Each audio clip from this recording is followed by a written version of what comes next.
Just the other day, right, I was having coffee with one of my Japanese MM2H clients. We were just catching up, talking about why so many of his friends and business partners are actually packing up and moving here in Kuala Lumpur.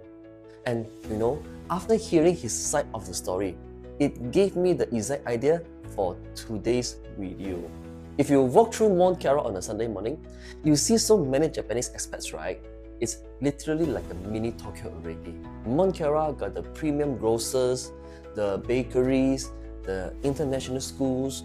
You hear Japanese spoken on every corner. But it makes you wonder, Tokyo is such an incredible, advanced city. It is one of the safest, most high-tech places on earth. So why are these wealthy Japanese families taking all their money, applying for a long-term visas and moving their life 5,000 kilometers away to Kuala Lumpur? Most people think, oh, it may just because our golf is cheap and our food is good. But actually, the reality is much deeper and honestly, it's a little bit scary for them. Welcome back everyone, I'm Sean. Today we are doing a complete masterclass on the hidden macroeconomic threat facing Japanese wealth right now. We are going to look at the taxes, the demographic time bomb, the yield crush, and exactly why they see Malaysia as their ultimate escape route. Let me tell the story of what is actually happening on the ground in Japan.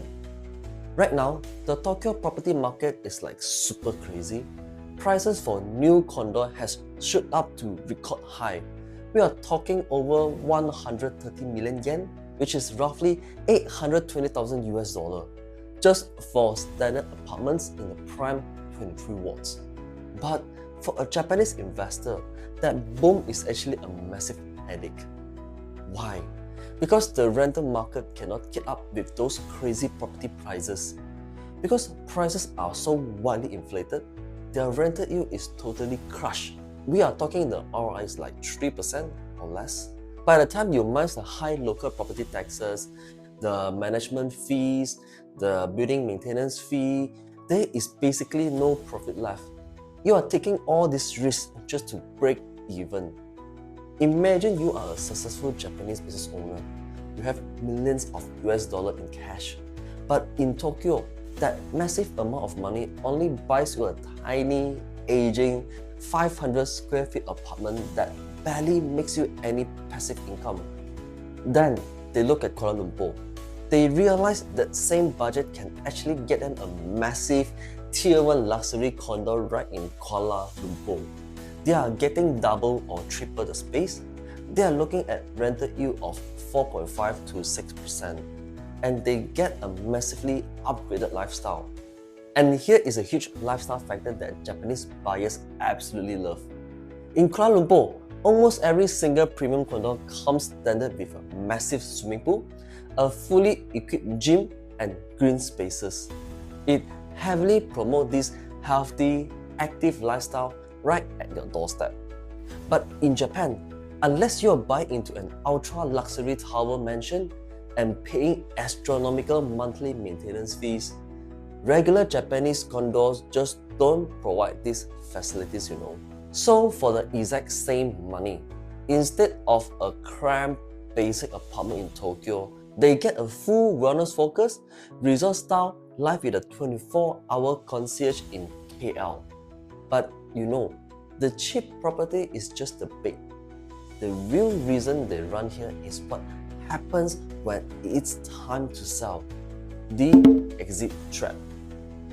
In real estate, you don't make your real wealth when you buy, right? You make your money when you sell.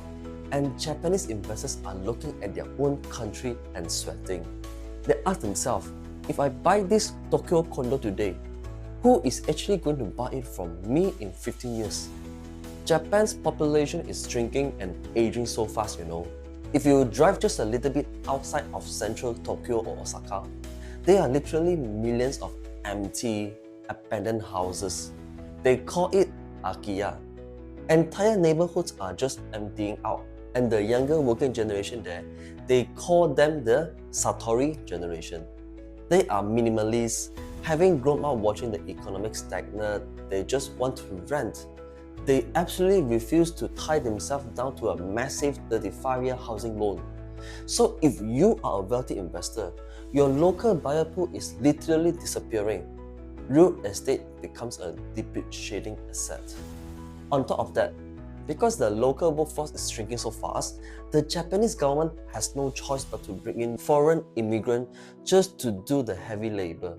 They call it the 3K jobs in Japan, or the 3D jobs: dirty, dangerous, and difficult. It's fundamentally changing the social fabric of the country. But in Malaysia, the story is completely different. We have a young, highly educated, and fast-growing middle class. People here actually still want to upgrade. They want to buy nice houses. They want to start families. By moving their capital to Kuala Lumpur, Japanese investors are escaping that demographic trap and make sure they have a guaranteed, hungry secondary market ready to buy when it's time to cash out. Now, let's talk about the elephant in the room: the silent wealth wipeout, taxes. This is the part that standard property agents completely misunderstand. Japan's inheritance and income taxes are incredibly high, skewing all the way up to 55%. If you spend your whole life building a business, the government can take more than half of it when you pass it down to your kids. And the kicker, it applies globally. A lot of foreign investors assume, oh, wealthy Japanese buyers can just set up an offshore trust or a foreign company to avoid the tax. No, actually they can't. The Japanese taxman is incredibly strict. They have a pass-through system. They will look right past the trust and tax the beneficiary anyway, you know. That is exactly why Japanese citizens are consistently one of the top applicants for our newly revamped 2026 MM2H visa. They are not just buying a holiday home, they are engaging in what we call geographic tax arbitrage. They physically relocate here to break their tax residency, and they protect their family's wealth under Malaysia's 0% inheritance tax system. It's a brilliant, high-level financial play. And finally, there is the peace of mind. Japan sits right on the Pacific Ring of Fire. Earthquakes and tsunamis are a constant worry. Malaysia is geographically so sheltered. For a Japanese family, buying a high-rise in KL isn't just an investment. It is a literal, physical safe haven. So, where is all this Japanese wealth actually flowing into? If you are an international investor, you need to follow this smart money.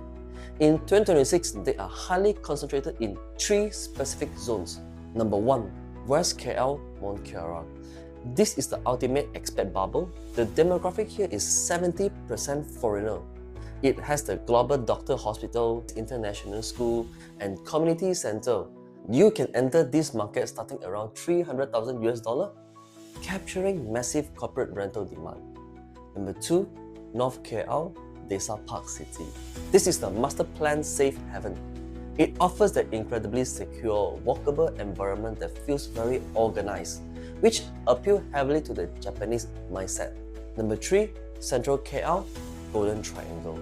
The ultra-wealthy Japanese business owners love the high-end branded residence near the Twin Tower, the Pavilion Mall, and the new financial district, securing legacy trophy assets.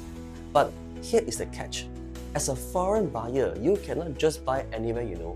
You are subject to a strict minimum purchase price of 1 million ringgit Malaysia, which is roughly $250,000 US, just to purchase a property here in Kuala Lumpur. And keep in mind, different states across Malaysia actually has their own different minimum threshold. When you combine a 55% inheritance tax, a shrinking population, the shifting social fabric, and the fear of earthquakes, it actually makes perfect sense why Japanese capital is quietly pouring into Kuala Lumpur. They are buying stability, yield, and legacy protection. If you are looking to deploy capital into Kuala Lumpur right now, you need to know exactly which street this smart old money capital is flowing into, because that is where the property values hold strong. So I actually put together a completely free guide for you guys. It breaks down the exact 5 wealth zone of Kuala Lumpur, the micro demographics of who actually live there, and what your US dollar budget buys you in each neighborhood. It is the exact data my high net worth client use.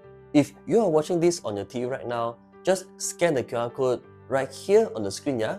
Or if you are watching on your phone, just click the first link in the description below, drop your email, and I will send you the full PDF directly to your inbox right now. It is completely free. And if you want to sit down and map out your own investment or relocation strategy, just hit my WhatsApp link down there too. Question of the day: is not just Japan dealing with these massive wealth transferring challenges. Whether it's the shrinking population places like Taiwan, the heavy tax burden in the US, or the massive capital outflow from India, global wealth is shifting fast. Is Kuala Lumpur the next big wealth hub of Asia? Let me know what you think in the comments below, yeah? If you got some solid value out of today's video, comment below as well and hit that like button, okay? Lastly, subscribe to the channel and grab your free blueprint PDF in the description below or the QR code here. I'm Sean, invest safe, and I will see you in the next one.